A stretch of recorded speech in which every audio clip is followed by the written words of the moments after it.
Good afternoon, everyone, and thanks for joining us today. My name is Jordan Lewis, and I'm a senior advisor at the Pennsylvania Commission on Crime and Delinquency, or PCCD. The purpose of this afternoon's onboarding webinar is to provide the program and fiscal contacts of your county's Indigent Defense Grant with information related to data collection, reporting, and other important processes, and to address any questions you may have as the project period kicks off. As we built out this slide deck, we did our best to clearly divide up the presentation into a program focus section and a fiscal focus section. So if your counterpart was unable to join today, we encourage you to share the presentation with them. Just a couple quick housekeeping notes before we begin. This webinar is being recorded and will be posted on PCCD's website and YouTube channel once it's available. If you have any questions regarding the presentation or a question that has come up in your county, you can enter them in the Q&A box throughout the session, and we will address them at the end. We cannot hear you, and you cannot unmute yourself to speak up, so the Q&A box is how we'll get to questions later.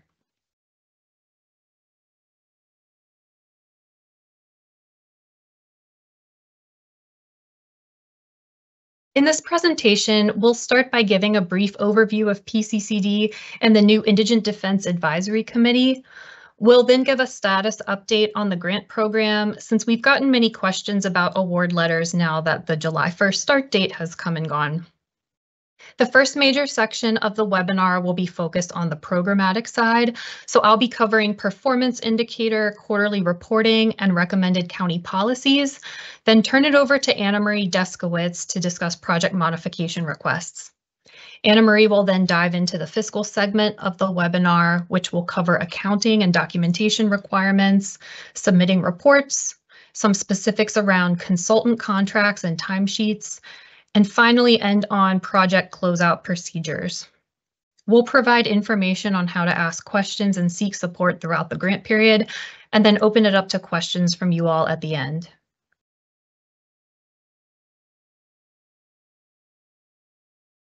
First, a little bit about our agency. The Pennsylvania Commission on Crime and Delinquency was established in 1978 through Pennsylvania state law and serves as the Commonwealth's Justice Planning and Policy Making Agency. Our mission is to enhance the quality, coordination, and planning within the criminal and juvenile justice systems, to facilitate the delivery of services to victims of crime, and to increase the safety of our communities. We're a relatively small state agency housed within the executive office with approximately 150 employees working across 4 offices. We're directed by an overarching commission board, which is advised by 7 different advisory committees and 2 training boards. PCCD's responsibilities and programs fall into a number of different areas, including funding and grants, technical assistance, data and research, victim compensation and training, among other responsibilities.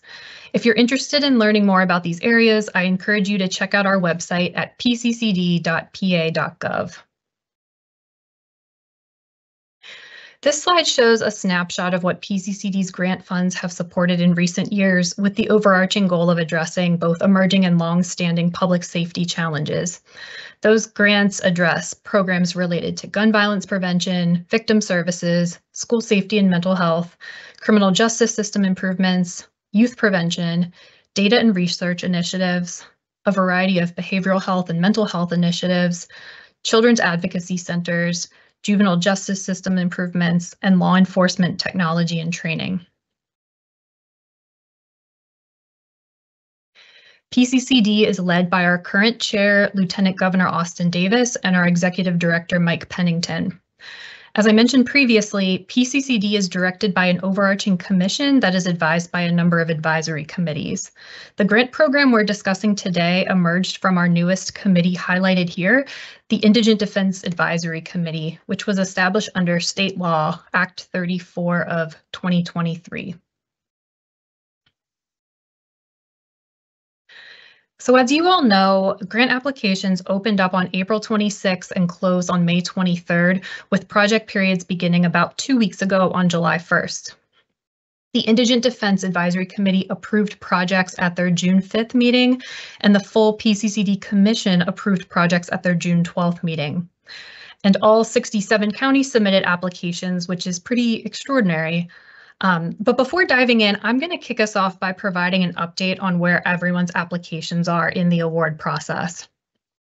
About 85% of county applications have received full program and fiscal approval, meaning that the application has gone through at least 2 different program and 2 different fiscal staff at PCCD and received those approvals. 8 additional counties have either program approval or fiscal approval and are working to address an additional question or 2 from PCCD.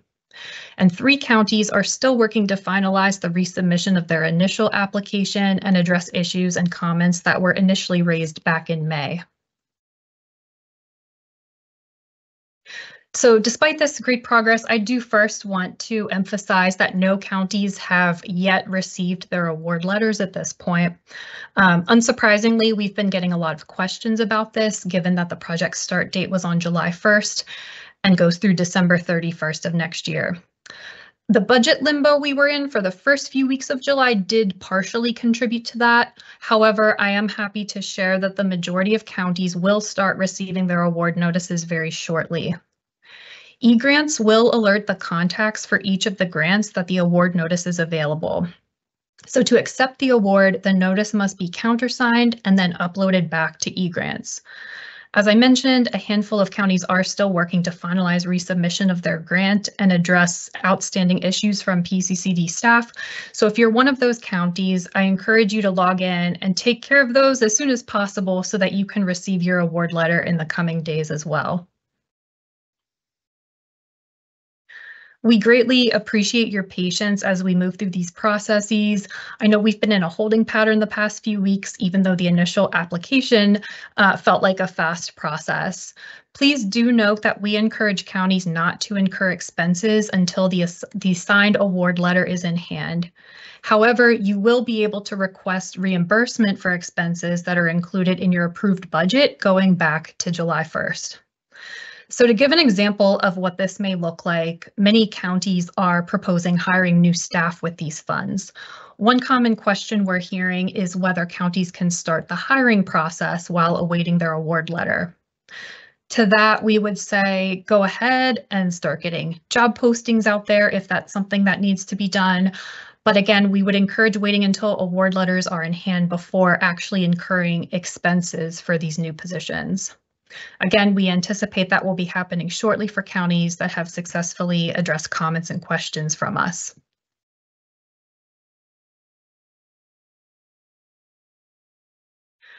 At this point, I'm sure many of you have familiarized yourself with your program and fiscal contacts within eGrants. I'm Jordan Lewis, and I'm your main program contact for the Indigent Defense Grant. Your fiscal staff contact is Dominic DePaul if your county alphabetically starts with A through Jefferson County, or your fiscal contact is Daniel Hoon if your county is Juniata through the end of the alphabet. Our email addresses are included on this slide, but if you search for your staff contacts within eGrants, you'll access our emails and phone numbers if you need to reach us quickly. Please do reach out at any time if you need assistance navigating something related to your project or want to talk through a question or comment that we've raised.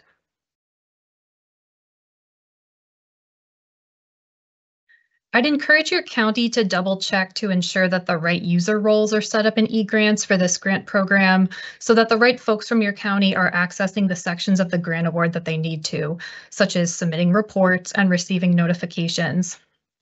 There are helpful walkthrough guides on eGrants user roles linked here on PCCD's website.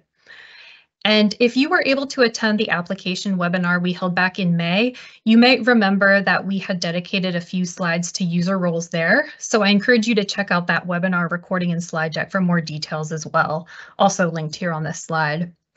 Generally, if you need assistance navigating eGrants at any time, please reach out to the eGrants help desk via email at ra-egrantssupport@pa.gov or by phone at 717-787-5778. Staff are available Monday through Friday, 8 a.m. to 4 p.m. to assist you. I'm now going to dive into the programmatic portion of the webinar. So if you're listed in Egrants as a project director on this grant, this section is particularly important for you. Again, if you're a fiscal officer and your counterpart was unable to join this webinar, we encourage you to share the recording and slide deck when they're available. The image on the right-hand side of this slide likely looks familiar if you were involved in filling out the Indigent Defense Grant application. This is a screenshot from the current Indigent Defense Services section. You will be prompted to provide PCC data on a quarterly basis on a variety of performance indicators, which largely mirrors what you had provided from the last calendar year in this section. Anna Marie will be giving more detail later on around quarterly reporting deadlines more generally, but I'm going to focus on the why right now. So we're asking for these data for two reasons. First, these data points reflect statutory requirements in Act 34 and are essentially the data elements that the law tasks the Indigent Defense Advisory Committee with capturing and summarizing on a regular basis going forward. And second, these data will really be used to inform the advisory committee's future efforts to improve indigent defense services and advocate for a steady state-level funding stream in the future. We had taken the opportunity to capture baseline data on these indicators in the initial application and had asked applicants to type 999 if they didn't have access to a certain data point at the time. Many of you were able to provide all data points at the outset, which was fantastic, and others were able to provide responses later on.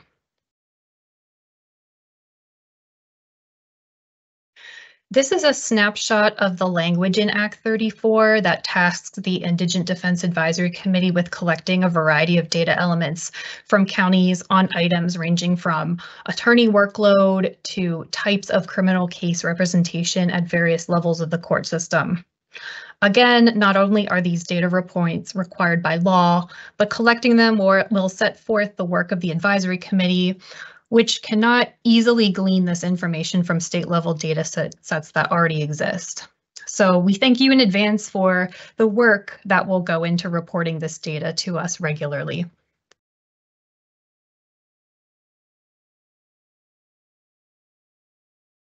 This is a summarized list of the questions that counties will be prompted to provide responses to quarterly. In total, it's 20 questions, and for reference, these are also listed in the funding announcement that was released in April along with the application. To summarize briefly, counties will be asked to provide the current number of full-time and part-time attorneys and vacancies within the public defender office, and the current number of court-appointed or conflict counsel covering indigent defense services in the counties and their vacancies if known. There's then a set of questions focused on the number of adult criminal cases assigned during the past quarter, broken out by public defenders and court-appointed counsel as it relates to representation at preliminary hearings at the Magisterial District Court, probation and parole violations at the Court of Common Pleas, and pretrial trial representation at the Court of Common Pleas. We will also ask for numbers of new and ongoing juvenile delinquency cases assigned the past quarter, broken out by public defenders and court-appointed counsel. And finally, we will ask for the number of appeals filed the past quarter, broken out by public defenders and court-appointed counsel to the PA Superior or Commonwealth Courts and to the PA Supreme Court.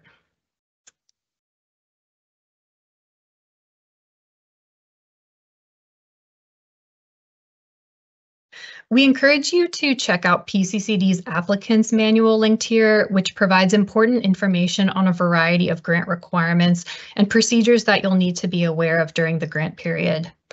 In some cases, PCCD may ask for more information about specific county or office policies related to things like retention bonuses, for example. Quite a few counties proposed staff bonuses as an activity under this grant. In those instances, it would be helpful for PCCD to have further details on when and how those bonuses are distributed and any conditions posed on the recipient of those bonuses. We will always reach out to you if we're in need of further information about any of your grant activities. So just keep an eye out and please don't hesitate to ask us if you have a question about anything that we're asking of you.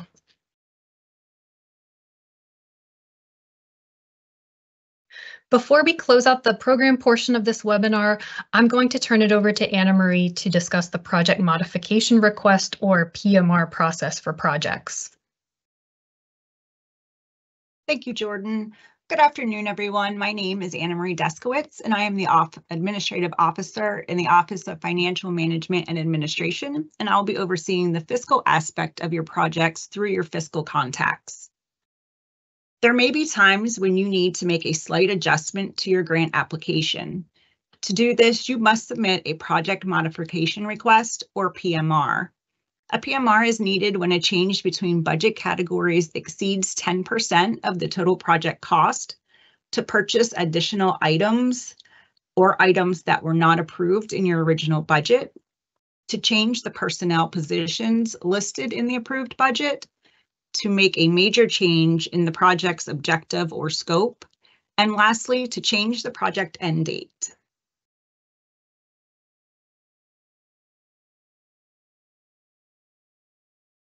When do I need a signature page for my PMR? Well, a full PMR allows you to make budget changes and extend the project end date. A signature page or page 2 is not needed unless you're requesting an end date change. The second is an extension-only PMR. This PMR will only allow you to change the project end date. Please be advised that if you are requesting an extension, you must submit the PMR 30 days prior to the grant end date. This will allow for fiscal staff to approve a request in a timely manner. Requests made for project end date extensions received after the grant has ended will not be approved. The last PMR that can be submitted is for a personnel name change. This PMR will allow you to access the personnel and benefits section of the grant, but only to make name changes. Changes to salary and benefits must be submitted through the full PMR.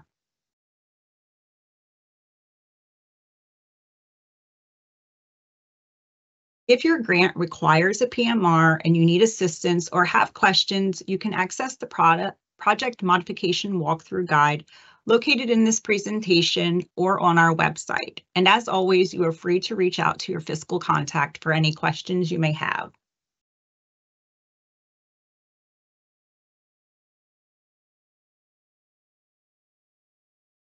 Now we will talk about the fiscal side of your project. Again, if you are the project director on your grant and your fiscal counterpart was unable to attend this webinar, we encourage you to share the recording and slide deck when they are available.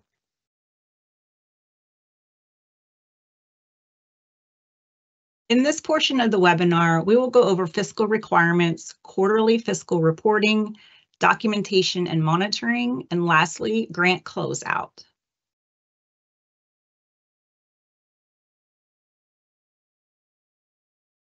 A proper accounting system is required to accurately identify receipts of funds from all sources. Your accounting system must identify revenue and expenditures for each of your PCCD grants separately from all other revenue and expenditure sources. Using a proper accounting system that separates grant-related expenses will make submitting your quarterly fiscal reports less time-consuming.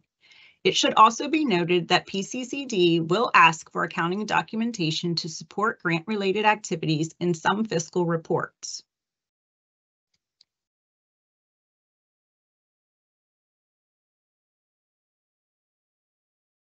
Subgrantees are required to report the fiscal and programmatic status of each PCCD funded project on a quarterly basis throughout the life of the project.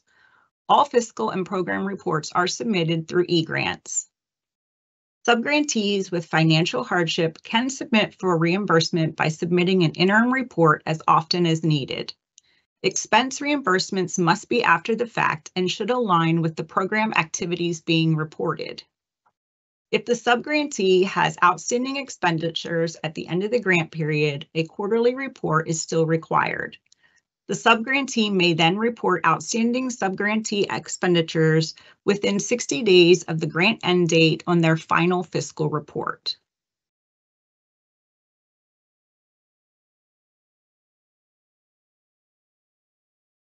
Periodically, PCCD will ask for fiscal documentation, either through a fiscal report or a random monitoring effort.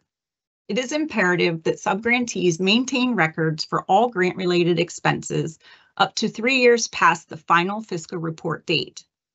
These documents can include paid invoices, receipts for goods or services, contracts, bid documents, payroll records, timesheets, travel authorizations, toll and parking receipts, inventory reports, and your accounting documentation.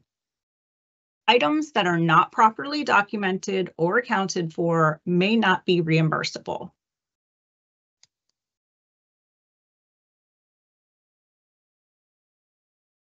Any consultant paid for with PCCD grant funds must have a written contract with the subgrantee.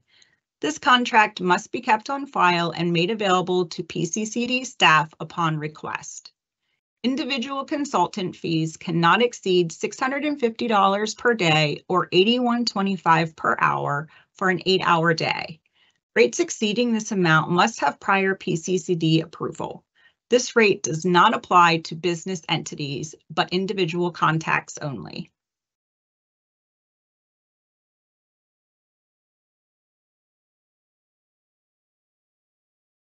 All personnel and single consultants must keep accurate records of their time spent working on grant-related activities. Times must be reported as actual, and all time and effort reports must be signed by the employee and their supervisor.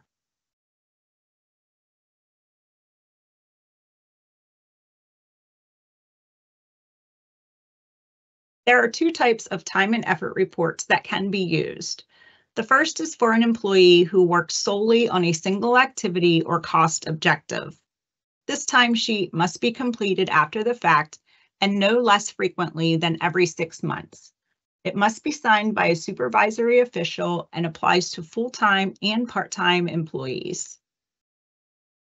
The second time and effort report is for employees who work on multiple activities or cost objectives. These timesheets must also be after the fact and cannot be budgeted estimates. They must account for total activity, including non-grant related.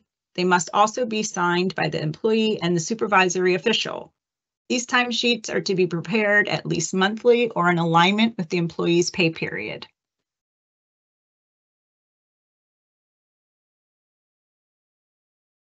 Once your grant has come to an end, there are a few things you need to do to wrap up your project. First, you must submit your final fiscal and program reports and any inventory reports if necessary. If you have outstanding invoices that have not been paid, you must include them in a quarterly report due no later than 20 days past the grant end date. All expenditures shall be paid within 60 days of the grant end date and captured on the final fiscal report. If you have not spent all of your funding, you must complete a project modification request and return the funding to PCCD. Once completed, make all necessary accounting entries to close out the project records. And with that, I will pass it back to Jordan. Thanks, Anna Marie. Before we dive into the Q&A, I wanted to give a quick overview of how you can reach out to PCCD if you need assistance at any time, or if a question comes to you after this webinar. As I mentioned, today's webinar is being recorded and will be posted on our website and to our YouTube channel when it's available. So please feel free to refer back to the information here if needed at any time. You can also email PCCD staff at the email ra-pccd_executiveofc@pa.gov. Your program and fiscal contacts within Egrants that I shared earlier will also be a great resource for you. And of course, again, the Egrants help desk info is here. They're available by phone Monday through Friday, 8 a.m. to 4 p.m. and can also be reached at ra-egrantsupport@pa.gov.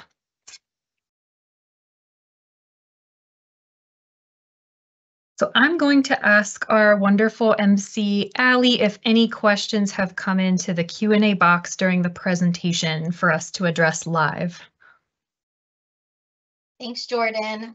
We have received 2 questions. The first one is from Katie. Katie asked if they've budgeted for hiring, but they don't know the name of who they're going to hire yet. Will they have to submit a PMR once they hire someone so that PCCD has their name? Anna Marie, I think you might be the best to answer this one.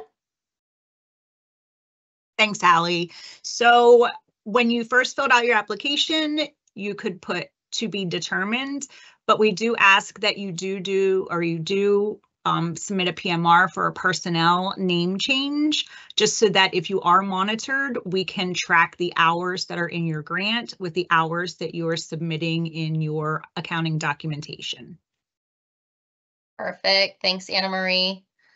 For our second question then, someone is asking if as long as 100% of the employee, I'm assuming salary, is devoted to public defense, the single activity certification can be used, correct? That is correct. They would just sign it as well as the supervisory signature, and that would suffice for their time and effort reporting. Up next, someone asked how exactly the grant funds will be received. So these grant funds are a reimbursement. So you would need to pay for everything up front, and then you can submit your quarterly fiscal report. And then all of the funds are done through ACH transfer to the county. And the last question that's currently in the queue is, what is an inventory report and what should be included on it? So inventory reports are for items that are placed in the equipment category. I don't believe any of our counties have any budgeted line items for that. So it would be an item with a unit cost of over $5,000, and you would just send us an inventory report with the inventory number of the item and how it was categorized in your system. Awesome. Thanks so much, Anna Marie. That's all the questions that we have in the queue for now. Jordan, I'm not sure if you want to keep it open for a little bit longer to see if any come trickling in, or. Yeah, let's give it another couple seconds here. I'm sure this is quite a lot of information for folks to digest, but want to be sure to answer any questions live that we can. And please, again, don't hesitate to reach out at any time if questions pop up later or as you're starting to go through these processes on eGrants. Perfect. We did just receive another question. This individual asked, is an expert witness considered a consultant with the fee cap? So if the person is not a W-2 employee of the county, then they are considered a consultant, and they would need to have a contract. And if they are an individual consultant, not affiliated with an entity, they would need to keep timesheets.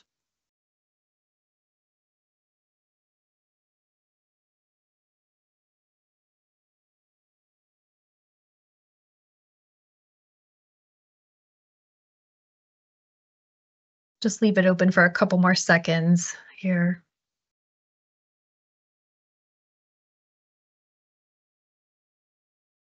Great questions, everyone.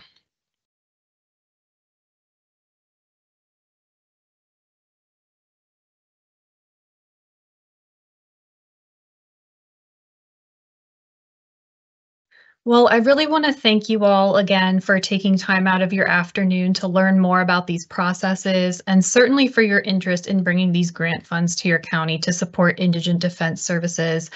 We're very excited and encouraged to have had all 67 counties apply for this funding and look forward to working with you all over the next 18 months.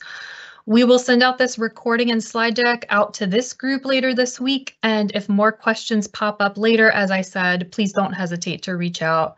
Thanks again for your time and have a great day, everyone.